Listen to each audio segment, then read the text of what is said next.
നാജിലയ്ക്കെതിരെ ഉണ്ടെങ്കിൽ ഷാൻ കഴിഞ്ഞ ദിവസം ഒരു ലൈവ് വന്നിട്ടുണ്ടായിരുന്നു. ലൈവിനകത്ത് വന്ന സമയത്ത് ഭയങ്കരമായിട്ട് മദ്യപിച്ചിട്ടൊക്കെയായിരുന്നു ഷാൻ സംസാരിച്ചിട്ടുണ്ടായിരുന്നു.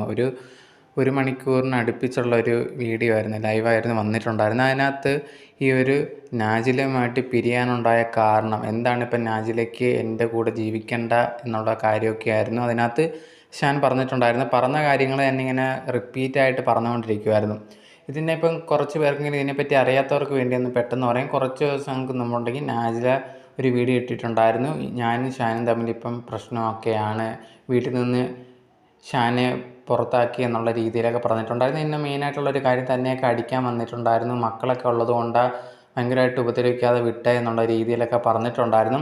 അതിന് ശേഷവും മദ്യപിച്ചിട്ടൊക്കെ വീട്ടിൽ വന്ന സമയത്തൊക്കെ ഉണ്ടെങ്കിൽ വീട്ടിൽ കയറേണ്ട കഥയൊക്കെ അടച്ചിട്ടിരുന്നു, പൊയ്ക്കോളാൻ പറഞ്ഞു, അങ്ങനെ വണ്ടിയൊക്കെ എടുത്തുകൊണ്ട് പോയി എന്നുള്ളൊരു കാര്യം നാജില പറഞ്ഞിട്ടുണ്ടായിരുന്നു. അതിന് പിന്നാലെയാണ് ഇപ്പോൾ ഷാൻ ഉണ്ടെങ്കിൽ ഒരു വീഡിയോ ആയിട്ട് വന്നിരിക്കുന്നത്. ഈ ഒരു വീഡിയോയിൽ പറയുന്ന ഒരു കാര്യം എന്ന് പറഞ്ഞു കഴിഞ്ഞാൽ, ഈ ഒരു നാജില ഉണ്ടെങ്കിൽ ഇപ്പോൾ ഉമ്മയൊക്കെ വന്നതോടെ എന്നെ ആവശ്യമില്ല, ഉമ്മയ്ക്കൊന്നും എന്നെ കണ്ണെടുത്താൽ കണ്ടുകൂടാ, കാരണം എൻ്റെ പണമോ കാര്യങ്ങളോ ഒന്നുമില്ല, അതുകൊണ്ട് എന്നെ കണ്ണെടുത്താൽ കണ്ടുകൂടാ. ഇപ്പം നാജില അവരെ കൂടെ തന്നെയാണ്, ഇനിയിപ്പം വേറെ വല്ല വിവാഹം കഴിക്കാമെന്നുള്ള പ്ലാനായിരിക്കും, പക്ഷെ ഞാൻ അതിന് സമ്മതിക്കില്ല എന്നുള്ള രീതിയിലായിരുന്നു ഷാൻ പറഞ്ഞിട്ടുണ്ടായിരുന്നത്. പിന്നെ എൻ്റെ കുട്ടികളെ എനിക്ക് വേണം എന്നുള്ള രീതിയിൽ ആ ഒരു വീഡിയോയിൽ പറഞ്ഞിട്ടുണ്ടായിരുന്നു.